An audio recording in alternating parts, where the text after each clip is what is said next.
د ستر واکمن په پاک او سپیڅلي نامه د پښتو ټلویزیون درنو لیدونکو السلام علیکم. په دې هیله چې ښه او خوشحاله ژوند ولرئ. واحد یار برهیمزم او د سیاست او ټاکنې په خپرونه کې تاسو ته ښه راغلاست. ګران لیدونکو، څرنګه چې زموږ په هیواد کې د 1493 کال د وري د میاشتې په 14مه نیټه ټاکنې ترسره کیږي او اساسي قانون دغه مشخصه نیټه د ټاکنو لپاره ټاکلې ده او همدارنګه دولت مسؤلیت لري چې د اساسي قانون د حکم پر بنسټ باندې ټول خلکو ته یو شان شرایط برابر کړي ترڅو خلک وکولای شي هم کارت واخلي او هم رای ورکړي. خو مخکې له دې چې د ټاکنو هغه مشخصه نیټه راورسیږي، په هیواد کې د احتمالي نمایندانو ترمنځ ډول ډول سیالۍ روانې دي او دغه نمایندان هر یو کوشش کوي، ځینو چاپي رسنیو هم په دې لیکل کړي چې دوی غواړي د قوم پر بنسټ باندې ځان ته خپل مرستیالان وټاکي. نن په خپرونه کې همدا څېړو که چېرته یو احتمالي جمهور رئیس یا نماند د ځان لپاره مرستیالان د قوم پر بنسټ ټاکي، دا به ملي وحدت ته څومره زیان ورسوي، نورې اغېزې به څه شوي، آیا د سیاست په ډګر کې دغسې یو څه هم تیر شوي دي چې یو څوک دی یوه دیموکراتیکه ټولنه کې چې انتخابات یا ټولټاکنې د دیموکراتیکې ټولنې یوه برخه ده او دغه ډول هڅه وشي چې مرستیالان د قوم پر بنسټ وټاکي، دا به کومې اغېزې له ځانه سره ولري او د کوم ډول خلکو مخه په دې کار سره نیول کیږي. په نننۍ خپرونه کې همدا موضوع څېړو. زموږ هیله دا ده چې د خپرونې تر پایه له موږ سره ملتیا وکړي. د دې موضوع د څېړلو او سپړلو لپاره سره په اسټوډیو کې میلمانه دي د سیاسي چارو کارپو کاکوجان نیازی صاحب او همدارنګه د سیاسي چارو کارپو اشناګل بانډوال صاحب. تاسو ته ښه راغلاست. ستړي مه شئ. نیازی صاحب که لومړی تاسو ته راشو او په دې درنه وپوښتو چې په هیواد کې د تر اوسه پورې هغه مشخصه نیټه چې نمایندان باید معلوم شي او هغوی خپل نمونه ثبت کړي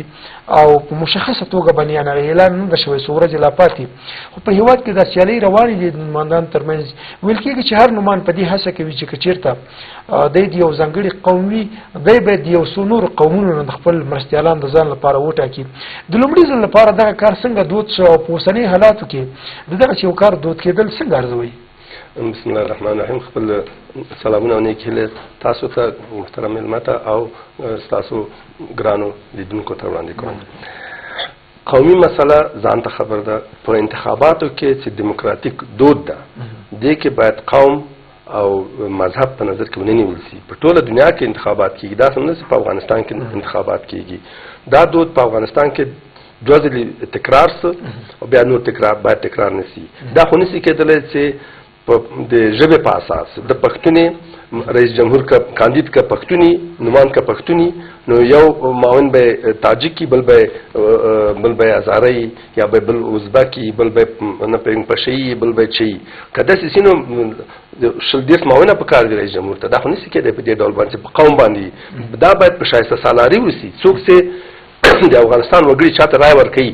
باید پوی خپل چې دغه سړی د افغانستان د ملي ګټو لپاره کار کوي، که پښتوني که هزاري که ازبکي، دې خبر نشته. موږ ته باید داسې یو رئیس جمهور په کار ده چې د افغانستان ملي ګټې،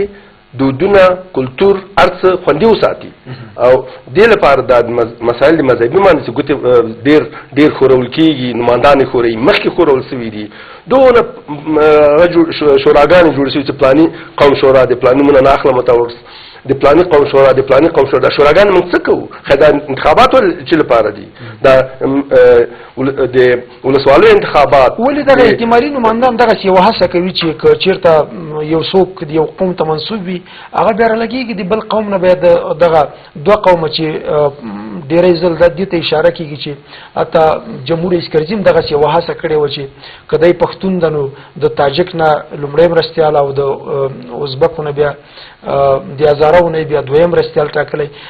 دغه یو حالت ته په کومه سترګه ګوري چې جمهور رئیس کرزي کومه اړتیا وه، کوم مجبوریت یې و چې اوس په یو ډول باندې ویل کېږي نور نمایندانو هم چې احتمالي نمایندان دي همدغسې یوه زده کړه کړې ده یا یو ډول دود ګرځېدلی چې دوی هم باید دغسې هڅه وکړي؟ دا هڅه غلطه ده. بیا بل دا چا ویلي چې دغه سړی د پښتنو نماینده ده، دا خو باید پښتانه خپل انتخابات وکړي، یو څوک وټاکي دغه سړی زموږ نماینده ده، دی د ریاست جمهوري ته نومان سي. موږ تاجکان هم باید داسې وکړي. دا خو نسي کېږي چې یو منطقې نه یو شخص د تاجکو نماینده سي یا د هزارو نماینده سي، دا هېڅ امکان نه لري. افغانستان کې وایم که داسې کېږي نو باید تاجکانو انتخابات وکړي چې دغه زموږ نماینده خپل نماینده انتخاب کړي، هزاره هم انتخاب کړي، ازبک هم انتخاب کړي، نور قومونه هم انتخاب کړي، ترکمن او وغیره. دا خو په دې ډول سره دا سیاسي سیستم کې په دیموکراتیک سیستم کې نسي کېدای چې عملي سي. ولې قانون اساسي لرو، ولې انتخابات لرو، همداس قومونه راجیک سي خپل نمایندګان دي ولې دغه تکراري سیرې یا دغه نمایندان چې اوس مطرح دي په یو ډول باندې ښکاري، دا خپل ولسونو ته هم د منلو وړ نه دي او هغوی په باور نشي کولی. دوی غواړي په له دغې لارې نه په یو ډول باندې په خپلو ولسونو ځان تحمیل کړي، په زور ځان ورباندې ومني. دې ته په کومه سترګه ګوري؟ همداسې ده. دا کسان چې دي ډېر زیات دغه کسان، یعنې ټول نسم ویلی، زیاتره هغه کسان چې دغه فعلا هغو کې لګیا دي، دا شوراګانې جوړې کړي، مجلسونه یې جوړ کړي دي، اتحادونه یې جوړ کړي لګیا دي. زیات شمېر یې د افغانستان د خلکو د منلو وړ نه دي. د ډېرو کسانو لاسونه په وینو سره دي، خو دا خو څوک نسي ورته ویلی. خو هغه ملي شورا فیصله وکړه څو کاله مخکې چې دغه کسان چې ملي خیانت یې کړی، خاین ملي دي، هغوی وبخښل ټول ډېر کاله مخکې. نو اوس دا کسان چې ناست دي او وایي موږ خلک لرو، څوک لري؟ خو همدغو کسانو ډېر همدغو کسانو د فساد کې لاس و. کله دولت کې و، دولت چې بیا ښې ګټې واخیستلې، بېرته چې لاړ اپوزیشن سول، بیا اپوزیشن چې سول، بیا دولت ښه نه و. دا خو لوبې دي چې خلکو سره یې کوي، د خلکو په سرنوشت باندې لوبې کېږي نن ورځ، او دا باید ونسي.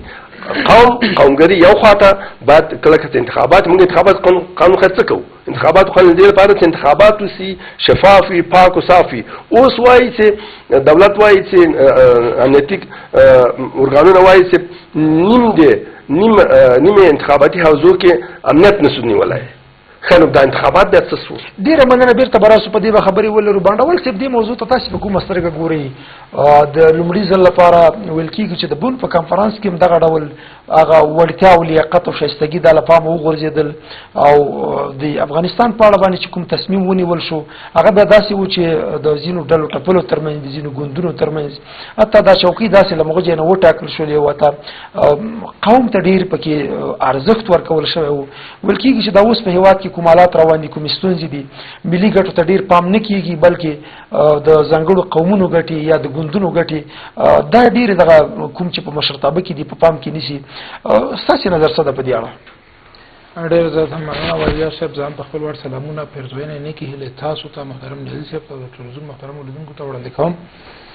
د سوال په هکله باندې چې د معاملې سیاست څه وخت نه شروع شو، دا هماغه تاسو چې اشاره وکړه د بن نه کله چې د افغانستان دپاره د نوې زعامت ټاکل کېده یا نوې انتقالي دوره یا موقته دوره ټاکل کېدله، د دې په هکله باندې د اسناد او شواهد او مدارکو په اساس باندې چې دا کرزي د رای نه وی ګټلې، د شپې په 2 بجو باندې بیا خلیلزاد او د ملګرو ملتونو کوم مسؤل چې کوم یو د امریکا چې کوم خاص ځانګړی استازی دوی د شپې ټول بیرته د کسان را د خوب نه رایښ کړي دي، او دا خبره ماغزي نه پیچکاري شو مخته راغله چې دا پښتون نه ده سړی. زما دقیق نوم په یاد باندې نه دی چې هغې رای ډېرې وي. بیا کرزی په هماغه ځای کې ور وړاندې کړه چې دا پښتون دی، دا باید مشري په افغانستان کې ستار سیرت به ستار سیرت رای ډېرې وي د ولسمشر د کرزي په تناسب باندې. د هماغه ځای نه دا نقطه کېښودل شول او دا تضاد کېښودل شو چې پښتون باید یو سمبولیک مشر باید پښتوني، د دې نه بیا ډېر واک چې دی ورپسې تاجک، بیا د تاجکو په نمایندګۍ، یعنې تاجکو لوی قوم دی، تش د پنشیر باید د لومړی معاون وي او هزارهګانو کې هم دغه 2 نفره چې د قوم په نمایندګي خو نه وي، خو ځان مطرح کړی دی. او په دې باندې دا خبره جیمز دابنز په خپل کتاب کې لیکي چې زه کله د لومړي ځل دپاره افغانستان ته راتلم نو د قزاقستان نه په طیاره کې زه ناست وم چې ډاکټر عبدالله په طیارې په کابین کې ماته دا خبره وکړه چې زموږ سره ډېر خلک ستونزې لري، نو افغانستان کې به ثبات دپاره دا مناسبه نه ده، او دا پښتنو مشرانو سره هم ستونزې لري. نو یو ډېر وړ کس چې دی چې هغه حامد کرزی دی او ځوان دی او پر انرژي دی او با استعداده دی او هغه دا وړتیا لري چې د ټولو قومونو سره یو ځای دا کار وکړي. دا دای را مخته کړه سره راغی د دې وجه دا و چې ولسمشر کرزی نه کوم د خاص تنظیم سره منسوب سره نه د کوم قوم سره نه د یو ملي سره او نه د اراده نه قوي سره دا نړیوالو او د ټلوال خلکو دا تشخیص کړو چې دغه یو سړی په پوسټ کې په راست کې بدای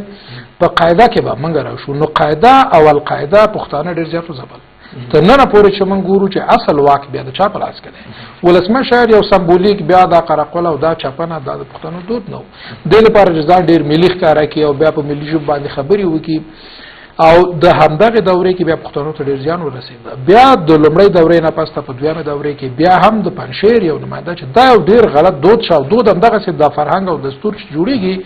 دا یو عمل چې دوه درې ځله تکرار شي او ټولنه په وړاندې باندې اساسیتونه ونه خي دا بیا دود شي بیا د مخه څوک نشي نیولای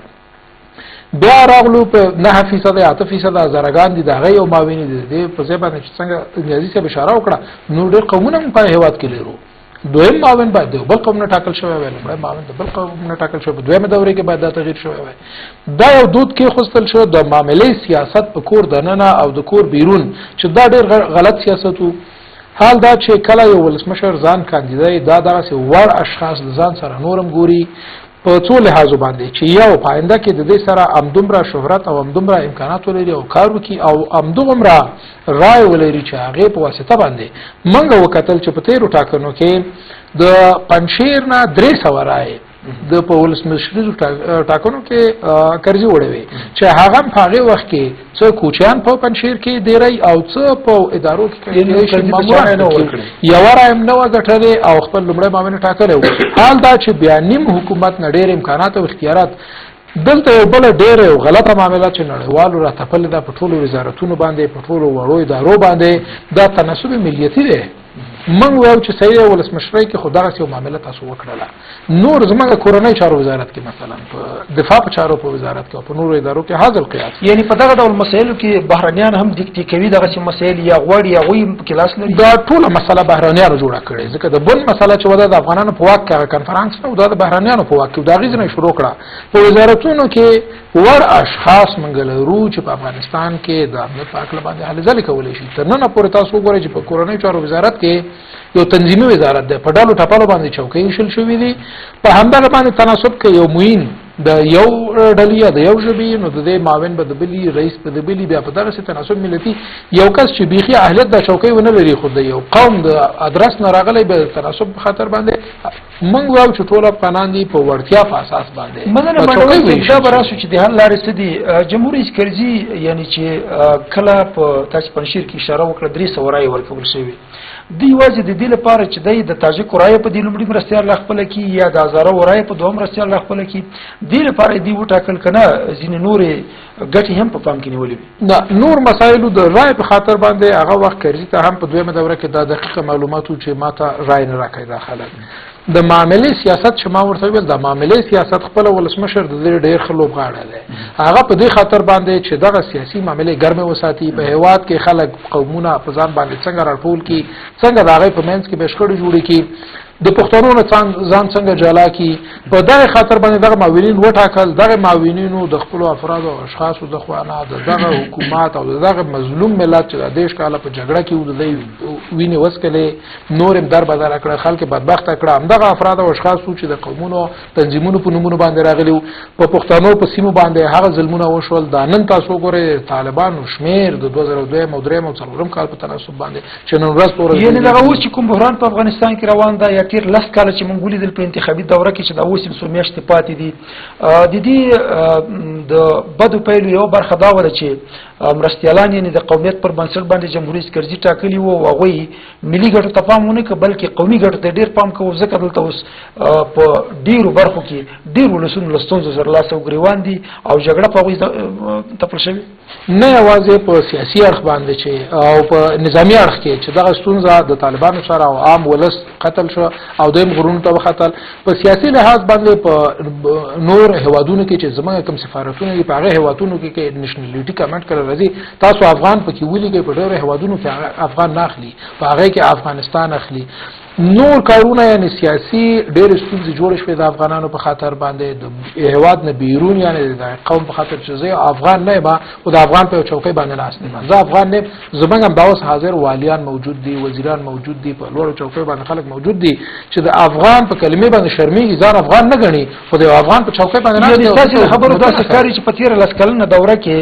دغه ډول مرستیالانو ټاکل چې د قوم پر بنسټ باندې جمهوري سکرجي ټاکلي وو دې سمه پایلې ونه درلودلې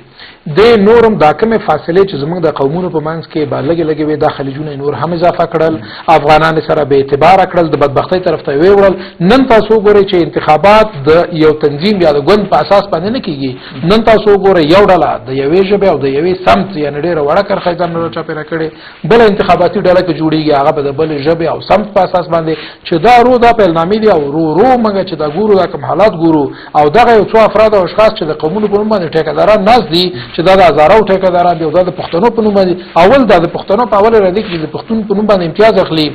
زه د پښتون په اساس باندې دا د کم قوم نمائندګي کوي داخل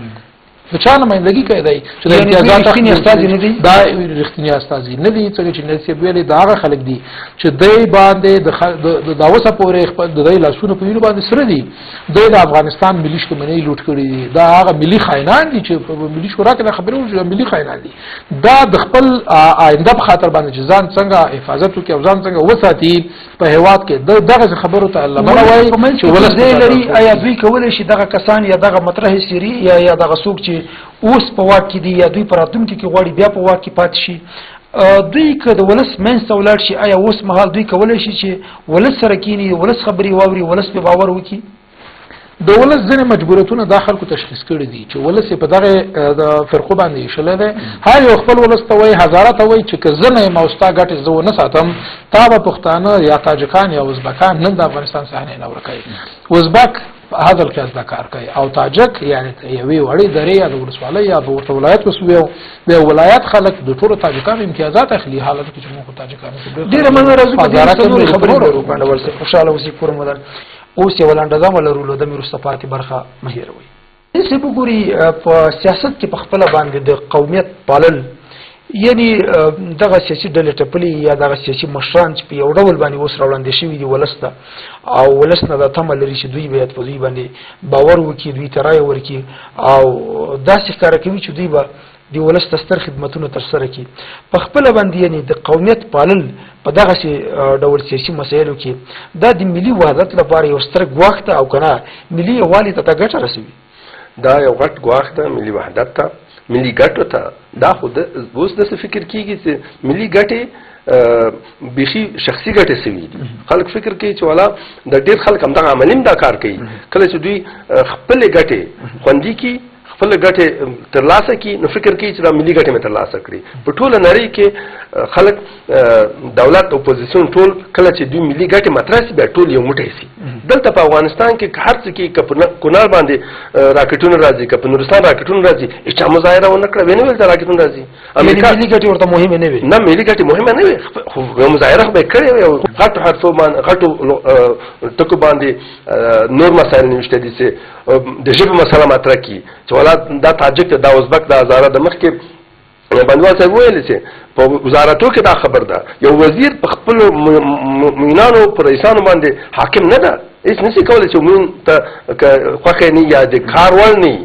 هغه ته وایي چې ته لاړ شه نشي رخصتولی ځکه هغه د فلاني قوم نماینده ده بل د بېمداني قوم نماینده ده دا قوم قومګري د افغانستان لپاره زهر دي ویل کېږي چې اوس هم د دغې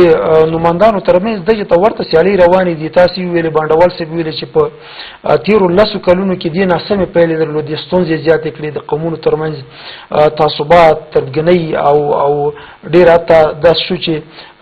د ځانګړي قوم ګټو ته به یو د جمهور رئیس مرستیال ژمنو خو کله به چې د بل قوم د ګټو یا هغوی ته د ستونزو د پېښېدو مسله وه ده به پروا هم پرې نه لرله ولې دغه نوي نمایندان چې اوس په یو ډول باندې احتمالي د ډګر ته راوړاندې شوي دي غواړي چې دوی هم په سیاسي ډګر کې یا په مشرتابه کې راشي دوی ولې د تېرو کلونو نه عبرت نه اخلي چې بیا هم دوی دغسې یووالې ځلې کوي چې باید زه د یو قوم نه یم او مرستیالان مې باید یو دوه درې له دې قومونو نه دا خو دوی کوشش کوي دغه د افغانستان خلکو په سترګو باندې خاورې اچول دي دا خو هېڅ امکان نه لري چې اوله دوره کې کېدای شي دا خبر سره وکړي چې خیر اول دیموکراسي نوې دیموکراسي شروع شوې وه او د بن مجلس تم دا وایي مخکې بانډوال صاحب ویل بن مجلس کې نور غلطي دا وه یو قومونه یې راوایستل بله غلطي دا وه چې هغوی د غټې ډلې مثلا طالبان ته شکست ورکړی و امریکا ورکړی و بوش ورکړی و بعد هغوی نمایندګان هم راغوښتي وایي ما ورته وویل بعضې مسؤلینو ته خو هغوی ما خبر ته غوږ کېنښوده او د انجینر صاحب حکمتیار هم راغوښتي وایي نمایندګان راغوښتي وایي چې دغه کې د حکومت کې شریک وای نو بیا به جنگ کم و اقلا بعض کچا جنگ هم کاوه خو دوی به د دولت کې شامل و نو دا کار مو نه کاوه ویل هغوی ناکامه سوي دي نور هغه نسي راتلی لاړ نو دا خو همغلته تهداب دی بدبختۍ د افغانستان په بن کې ایښودل سوی اول مجلس د بن کې ایښودل سوی ده پس ته نه دی ایښودل سوی مغلته د قومي مسله سوه هر څه سره دا خلیلزاد چې هلته اوس افغانستان کې اخوا دېخوا ګرځي منډې وي همدا یې هلته ناست و همدغه کار یې په خپله کړی ده پس ته چې افغانستان کې سفیر سه هم د افغانستان خلک کې تباه سو څوک د طالب په نوم څوک د پښتون په نوم هر چېرته دوی بمبار سو تباه سو او اوس فصل دی که بیا دغه کار را شروع سي په همدې ډول سره چې دا قوم دا پښتون د هزاره د ازبک ده په د ژبې په د تذکرې مسله کې هم روانه وه چې ولا دا تذکره کې داسې نوشته سي هغه دې نوشته سي مثلا ملیت دې نوشته سي ملیت څه کوي خو تا افغان د خلاص ټوله دنیا کې اوس جرمني کې هلته نوشته نه دي چې زه د پلاني ولایت یم پلاني ایالت بهرنۍ په دې کې ګټه څه وله چې په افغانستان کې یعنې د ملي وحدت یعنې تاسو وایئ چې بهرنۍ هم دغسې یوه هڅه وکړه د بن د کنفرانس نه تر اوسه پورې هم د دوی که پخوا ته وګورو یا اوس مهال وګورو بهرنۍ ته له دې نه کومه ګټه رسېږي چې دوی غواړي د افغانستان یعنې سیاسي مشرتابه یا د افغانستان زعامت دا په قومونو باندې وویشي هغه هم بیا په څو قومونو باندې دا خو دوی په دې کې ګټه ده دوی ګټه په دې کې دا ده چې دوی بیا تصمیم نیسي هر کار چې دوی کوي دا وایي بس من پلاني قوم مشر سره وغږېدلو دا اوس هم چې د دې ولایتي شورا ولایتي هغه وی دا چې به نوم و هلته ولایتو کې چې کار کاوه د خارجیانو هغوی به بیا پلاني قوم سره وغږېږه پلاني قوم ته دا فساد هم دغه نه راغی بس قوم سره به وغږېدو راسه قرارداد درکو قرارداد به یو فاسد سړي ته ورکړ هغه به بیا دا فساد د ولسوالۍ نه مرکز را ورساو ځکه هغې لپاره باید اسناد هم جعلي سوي وای نور جعل تزویر سوی وای تر څو چې هغه هدف ته رسېدلی وای نو دې کې خارجیان دې کې هم برخه لري او دغه د موږ په خلکو کې د هغه اچول په جنګ اچوي چې ته پښتون ته ازارې خو موږ افغانان یو تاسو پکې څه نه دوی هر څه پکې ما نه یو جاپاني پښتون وکړه ته څوک ما زه افغان یم نو پښتون کې تاجک مالي تا پکې څه دا ته افغان سره کار نه که تاجک پښتون سره خو زه افغان یم خلاص دا سره وغږېږه همدغه مسایل دي چې لمنو ته وي خارجیان او خپل موږ خلک هم متاسفانه په دې 150 کلو کې ځورېدلي ځپېدلي کړېدلي دي دا خلک هم بس چې یو کاري وایي دغه د پلانی قوم د پلانی قوم شورا جوړه سي د پلانی جوړه سي دا څه کار دي بیا به راسو په دې به خبرې ولرو بانډوال صاحب ته ورځو بانډوال صاحب ځینې کارپوهان په دې نظر دي چې د افغانستان په دغه ډول مهمو سیاسي مسایلو کې د قوم مسایل رامنځته کول یا دغه ډول مهمې چوکۍ په قومي بنسټ باندې ویشل دا په خپله باندې د افغانستان د ویش لپاره یوه لار برابروي د افغانستان د تجزیې لپاره لار برابروي یا دغه مشران به په خپله باندې بیا وغواړي چې د افغانستان ملي ګټو ته په ژمن نه وي بلکې د قوم پر بنسټ باندې یا د قوم له پلوه یا د قوم د شتون له امله دته چوکۍ رسېدلې دی باید ملي ګټې په پام کې ونه نیسي او د ځانګړي قوم ګټو ته ژمن وي دې رابطه باندې ستاسې نظر څه ده چې دا رښتیا هم تجزیې ته لار هوارول دي فادیار صاحب دا خبرې سره زه موافق یم ځکه په دې خاطر باندې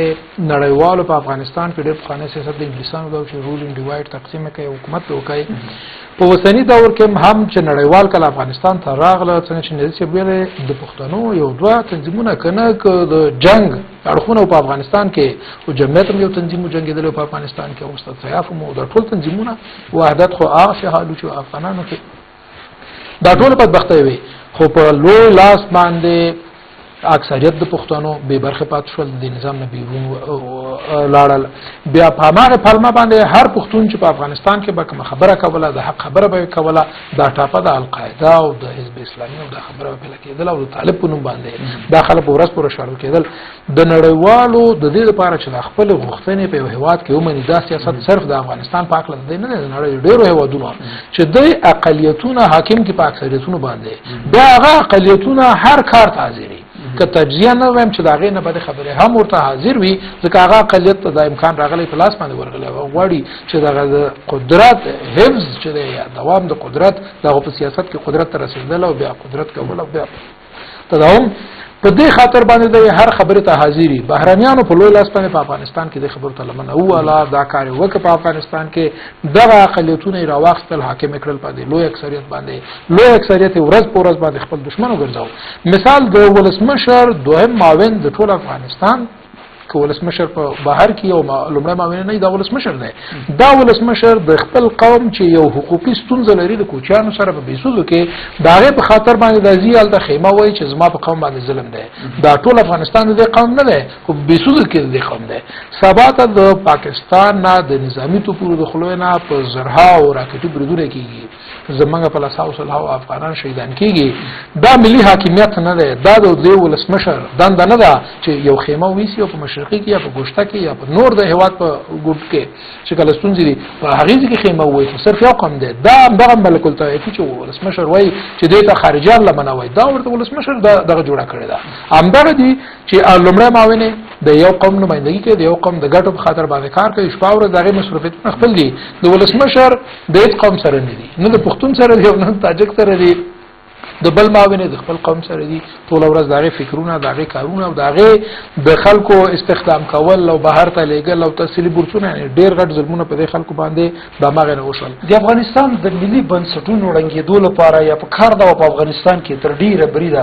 هغه بهرنۍ مرستې چې وی راغللې تاس نس شولې دلته تر ډیره بریده وای کار نه شوی څه فکر کوي چې د افغانستان د ملي بنسټونو نرغول یا د بنسټونو چړنګ پاتې دي دا هم دغه ډول زعامت او مشرتابه یا دغه ډول د قومونو پر بنسټ باندې د مهمو چوکۍ ویش د یو لامل وکړي دا هم لاملو ترنه پورې چې ورو د رازون پردې لري کیږي د بهرانيانو مرسته هم په همدغه ډلو ټپلو په همدغه تناسب باندې څنګه چوکۍ شلې دي دا ټول قراردادونه هم د زورواکو د خوانه اخیستل شوی دي دا ټول د بهرانيانو مرسته اف ام ال شوی دي په وزارتونو کې د همغه وزیرانو په خپل ولایتونو کې او په خپل سیمو کې دا لګولې دي اول خو په خپل جبون باندې لګولې د بهرانيانو مرسته نن سیګار په نوم باندې د امریکا د پلاتنی یو اداره چې دا کوي چې نن په ساتامه په وزارت کې دغه ستونزې شوې دي په هماغه وخت کې چې منګ او تاسو او زمونږ په شان باندې ډیرو افغانانو دا چې وکړي چې د 400 بستر پر شفاخانه کې یو تابلیت په $15 باندې خریداري شوې ده $1,000,000 په کې ورک شوې دي دغه ظلمونه روان دي هغه وخت سیګار چیرته و په افغانستان کې اوس د دې لپاره یو حربا یا د فشار اعلی چې د افغانستان په ضعیفه اداره باندې امغه د خپل خواستو په خاطر باندې دا راوړاندې کی بیا د افغانستان زعامت ولی چې د افغانستان د افغانانو نمائندګي به نه کوله د نړیوالو سره په ماغه حق لا چې د ملي ګټو په بنیاد باندې سیاست جوړ کړي نړیوالو سره سترګې په سترګې باندې خبرې کړې دا ونه شو همدغه نړیوالو چې زمونږ ستراتیژیک ملګری امریکایان سناتوران راځي کله افغانستان ته کله د هواد بهر کله په جرمني کې او کله تر دوبۍ پورې راځي د امریکا سناتوران د افغانستان د تجزیه په خاطر باندې چې افغانستان په دونه زونونو باندې ویشل شي بیا د انګلستان چې زمونږ بیا ملګری دي دا هغه په ځان کې موجود دي هغه راځي د افغانستان چې په اته زونونو باندې ویشل شي چې هغه د قومونو په اساس باندې ویشل شي او د دې قومیت بیا یو بهرنۍ هوادو کې اروپאי هوادونه یو کې امریکایي وو کې پراس کې دا د افغانستان زیر مو د ویش په خاطر باندې دغه کارونه کوي دا قومونه او دا ولسونه چې په افغانستان کې اوسېږي زه ولنډه بیلګه درته وایم یو داخلك دي چې دغه ټیکداران دي چې د قومونو په نوم باندې امتیازات اخلي د دې ترمنځ روزانه کدی په کوم الفاظ یو بل یادای ترمنځ خبره نشته د عام ولس ترمنځ تا خبره وکي د عام ولس ترمنځ هیڅ ستونزه نشته تاسو نن د یو پښتنو ډېر لري ولایت تلاش شي هغه ته تاجک سره کوم ستونزه نه لري د هزاره سره ستونزه نه لري تاسو لا شي د هزاره او په سیمو کې پښتون سره نه لري عام ولس تر اوسه پورې دې خبرو نه لري نه خو ورو چې دا لمنه ویل کېږي په دې خاطر باندې چې دا غستونځې د نن نه پاسته د جنگونو په خاطر باندې نړیوالو ډېر غټ سیاستونه لري په افغانستان کې همدغه ژبنۍ ستونزې دي د سمت ستونزې دي او یو بل ستونزه چې نړیوال نوی غواړي په کار وکړي او کار په شروع کړی دی د سنی او د شیعه او سنی دا یو نوې جګړه ده چې په افغانستان کې پیل اول کال چې په یو زیارت باندې بریدو شو او هغه کې ډېر زیات افغانان ځکه زمونږ افغانان موږ چې زوريګو خو زمونږ افغان کدا سنی کدا شیعه خدا زمونږ افغان دی او زمونږ د ملي قدرت په خاطر باندې دا زمونږ کې قوي افغان زمونږ وروري دا افغان دی هغه د منځ لاړل پرون تاسو وګورئ چې په دشت پرچیپ کې په جمعات کې دوه پاکستانیان راځي او هغه په جمعات کې د لپاره چې تفرقه واچي د دې په خاطر باندې لمنه ویل کېږي افغانستان د نورو ستونزو سره هم مخ دی کور ودا مډوال صاحب راځو د دې مسایلو باندې بنوري خبرې ولرو نیازي صاحب څه فکر کوي ول کېږي په دور غړي کې داسې یو دود ده چې کله هر څوک په ټول ټاکنو کې تر ډیره بریده نظر نور نمائندانو ته زیات رای ترلاسه کی د بیا خپل کابینه ټاکی لاغې نورست خپل مرستيالان ټاکی خو په افغانستان کې دود داسې ده چې کله څوک جمهور رئیس او دای یعنی په خپل باندې خپل نوم ثبتوي د بدل ځان سره خپل مرستيالان هم وټاکي دغه سیالاتو کې چې دومره لوی زیانونه ورسېدل افغانستان ته چې یو څوک جمهور رئیس ته خو د ځانګړو قومونو نه دوه کسه مرستيالان په توګه ټاکلي دي یعنی په بحث کې داسې اشاره وشي چې ډیر لوی زیانونه ورسېدل په افغانستان کې اقتصادي پرمختګ سیاسي پرمختګ حتی د ولستر د وژنې تر بریده پورې دا حالات داسې روان او اوس هم روان دي څه فکر کوي چې د نور هیوادونو کې دود په څه ډول ده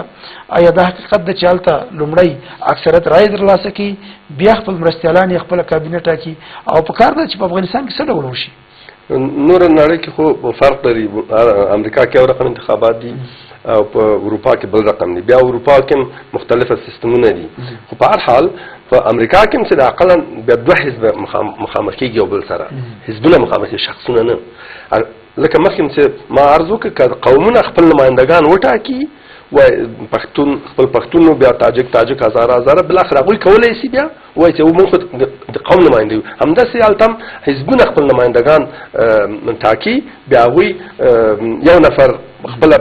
داخلي انتخاباتو کې رای وړي بیا هغه کاندید کېږي ریاست جمهوري ته یا صدارت ته نو هغه چې اکثریت رای ووړلې په سیستم د آلمان کې خو داسې ده چې صدر اعظم ټاکل کېږي بیا صدر اعظم د حزب لخوا نه نو هغه حزب چې څومره رای ووړلې بیا هغه حزب خپل مکابینه هم ټاکي معاون هم ټاکي وزیرانو دا ټول هغه یو دیموکراتیک سیستم ده لکه فرانسه کې هم داسې ده نور ځای کې هم داسې ده خو دلته څه ده بدبختانه مسایل په بل ډول روان دي یعنې دلته دغه څه چې روان دي دا د دیموکراسۍ د اصولو خلاف نه دي روان دا دیموکراسۍ د اصولو خلاف دي خو انتخابات هم شفاف نه دي او انتخابات چې وسي انتخاباتو کې کله صندوقونه څوک چا ډک کړي چا رای خرڅ کړي چا دا کړي چا هغه کړي او ځکه الکترونیکي کارتونه نشته الکترونیکي کارتونه هغه وخت کې اول وخت 2003 کې پیشنهاد شوی و بیا هغوی رد کړ جلالي صاحب چې اوس خپله د کاندیدانو سره ګرځي وزیر داخله و هغه ته پیشنهاد و چې الکترونیکي کارتونه جوړ کړي ویل دا اوس نه کېږي ولې ونه غوښتل هغه وخت کې دی وزیر داخله مو صلاحیت هم درلودل چې دا یې جوړ کړي وای یو شرکت دا هغه هم وړې وه دا داوطلبي وړې وه خو هغه ته یې ورنه کړ ځکه بیا امریکان خفه کېده ځکه چې بیا دوی دا جار و تزویر نه شو کولی په انتخاباتو کې هغه خو الکترونیکي کارتونه دي ثبت کېږي بیا هغه 2 ځله هم نه کېږي 3 ځله هم نه کېږي هر چا چې کارت تو ځان سره په لوی لاس یې غوښتل چې د زمینه برابر او دا په لوی لاس غوښتي مننه نیازي صاحب دې ته راځو که وګورو په افغانستان کې ډېر وړ خلک وي ډېر مناسب خلک وي چې یو څوک ډېره رایه وړي او هغه جمهور رئیس ټاکل کېږي او د مخکې له مخکې نه ځان سره دوه مرستیالان ټاکلي وي فکر نه کوي چې د دغو وړو مناسبو او هغه خلکو چې کېدلی شي هغه د افغانستان ولس ته منلی وي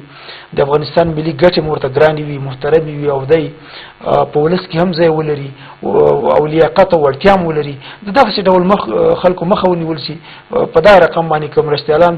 د قومونو پر بنسټ باندې وټاکل شي خو دا خو داسې ده چې باید هغه نمایندان چې لاول نماند کېږي ځان نمایندهي باید د دیموکراتیک په چوکات کې خو ځکه اوس انتخابات د افغانستان هغه دي انفرادي دي تنظیمي نه دي نو دې کبله هغه نمایند باید د 22 ولایتونه دومره امضاګانې جمع کړي یا 20 ولایتونه امضاګانې جمع کړي 1 لک امضاګانې جمع کړي پس له هغې نه بیا باید دا نومان د کله چې انتخابات شروع کیږي کمپاین کوي بالاخره کمپاین کې باید هر منطقه کې په واقعا کمپاین وکړي او خپل معاونین مخکې له مخکې نه معرفي کړي ځکه کده د اکثریت رای ووړي بیا خو اکثریت د بیا دغه مصلحتي حکومتونه نه جوړوي مصلحت خو د تر اوسه پورې دوام که چېرته یعنی تاسو وویلې چې ډېر داسې وشول چې سمې پیلې ونه درلودې یعنې په د جمهور رئیس کرزي په 2 دورو کې دغسې وشول په راتلونکي کې بیا دغه نمایندان دغسې یو کار ته لمن وهي یا دغه ډول مرستیالان د قومونو پر بنسټ باندې ټاکي د دې اغېزې د افغانستان د ولس لپاره د افغانستان د راتلونکي لپاره څه ډول ارزوي زه ډېر خطرناک ارزوم دا د افغانستان د خلکو لپاره ډېر خطرناک کار ده د ملي ګټو لپاره ډېره خرابه خبر ده چې دوی خپل معاونین او دا بیا مثلا مطلب دا چې قومي مسله باید له منځه لاړه شي خو یو شخصیت ته که ته شخصیت نو ولې خپل معاونین مخکې له مخکې نه ټاکي خو تا خلک مني صحیح ده مخکې له مخکې قانون اساسي خو نشته نه دي چې معاون د دې قوم نه وي هغوی 2 معاونه دي ویل نشته دي نه دي نشته کنه 2 معاونین باید وټاکي 2 معاونین نه دي ویل چې پښتون دي یا د هزاره یا د ازبک یا د کچي خو 2 معاونین کله چې رئیس جمهور رای ووړل اکثریت وګاټو خپل د حکومت وکي یعنی مصلحتي حکومت نه چې راسه تم راسه بس مصلحت کوونو چې مصلحت نه خو جوړ نه سو د راسه کلو کې چي سو موږ 80% د افغانستان کارګر د فقر نه لاندې ژوند کوي بس $100 مليار ران څه سول کومه د غټي فابریکې راوخه کنه کومه چې جوړه راځو په دې کار پیدا شوی کوم مدام بډول چې ستاسو نظر څه ده کده حالت دوام وکي او دغه چې انتخابات ته موږ سرګ پلاري چې انتخابات به کیږي په افغانستان کې دغه کوم کسان چې ځانونه په یو ډول نومان کړی دی او دوی به کېدل شي په دې راتلونکو ورځو کې ثبت نام ته هم ولاړ شي د افغانستان ولسونه به وپیژني که دوی هم ورته کار وکړي یعنی مرستیالان د قومونو پر بنسټ وټاکي یا یو قوم ته چې دای ورته ډیر احترام لري یا د ډیر مکرم او محترم ده دغه یو نماند وټاکي او بل نمرستیال وټاکي د دې هغه تاثیرات تاسو بیا څه ډول ارزوي او کومې پایلې به ولري وازیار صاحب که تاسو موږ وګورو په تیرو ټاکنو کې تقریبا 1 کال د مخه به نمایندان راغلي او د هغه اجنډا به د هغه پروګرامونه به د ولس ترمنځ د سیالۍ به روانه وي سکهال څو ورځې پاتې دي تر نن پورې زه خو نه پیغام چې مشخص کاندید ویل زه کاندید ما تر اوسه ما ګوندونه جوړیږي جبهه جوړیږي او ډلې جوړیږي تر اوسه پورې کاندید زموږ معلوم نه دی ځکه تر نن پورې د حاکم ټیم پروګرام د انتخاباتو دا شکمن دی ولسته ولې د شک پکې ولا شک په دې باندې کوي د انتخابات نه غواړي چې د دې ټیم هیڅ د ځړ نه کیږي چې په آینده لپاره انتخابات وکړي په دغه ټاکنو پاک له څو ورځې مخکې چې دا کم خلک د ولایتونو راغوښتي او څومره پیسې ورکړي او څومره امکانات ورکړي چې موږ انتخابات نه غواړو 2013 پورې د وسنۍ اداره دا کومه اداره اوس یعنی مرکزی چارواکو په دیداري پراس کې کسانو پیسې ورکړي دي خلکو دا بالکل دا کار شوی دا په هلیکوپټر کې انتقال شوی او دا خلک د کم ولایتونو راغلي او دا ټول پروګرام د چا د خوانو په دې باندې ټول موږ تاسو افغانان پیګو چې اداره غواړي چې دا څنګه تداوم د قدرت وکړي دا څنګه پاندغه سي او دغه فلج اداره اصلا نور د چلش وړ نه ده نور افغانان وړ نه ده او تیر لسو کلونو کې هغه انتقالي یا مثلا موقتی ادارې نه به تیر شو تیر لسو انتخابي کلونو کې دغه ادارې نه خلک تاسو چې راځي نه دي او کار نه کړی د دغه دوام یا د پاتې کېدل د مختلفو عواملو پر بنسټ باندې یا هغه بهانه چې دوی غواړي تاسو چې انتخابات اساسي قانون غواړي خو دوی نه کوي که چیرته دوی دغه دلیل برابر کې چې انتخابات ونشي او دغه نظام یا دغه چارواکو پاتې کېدل بیا د افغانستان د ولس ترمنځ او د حکومت ترمنځ واټن څنګه ارزوي او پایلې به څه شي ښه واټن چې یو انقلاب ته د زمينه سازي کوي ځکه ولس نور استفراغ کوي د وسنۍ ادارې نوم چې اخلي د وسنۍ ټیم نوم چې اخلي ولس دربدر دی دا وسنۍ ټیم په کم طرف کې یعنی تاسو وګورئ په امنیت ته وګورئ د کابل د دروازو پورې امنیت راغلی امنیت چیرته دی په افغانستان کې د دې لپاره زمينه سازي ولس برګون د دوی په وړاندې سوي کدوې دوام وکړي دغه ولس بنور اغا وي بتنګه بد بجنګ امد ولس تنګ شوی دی ولس بنور انفجار کوي انقلاب کوي داخلك بدله خپل لاس باندې یعنی داخلك به یا ګور د زیاو په دې شوکو باندې کې نور ولس تنګ دی د افغانانو کم وخت د الله رې توګه سره وړاندې سلري په دې راتلونکو نمائندانو باندې څنګه کوي چې دوی دغه ډول بد تاثیرات چې تیر لسو کلونو د افغانستان د ولس لپاره لرلې دي یا د غالط او سم روان دي په دې څنګه کوي تر څو پورې دوی د ورتیا لمخې د لیاقت لمخې یا د هغه سپر بنسټ باندې چې دلته قومي بڼه ونه لري بلکې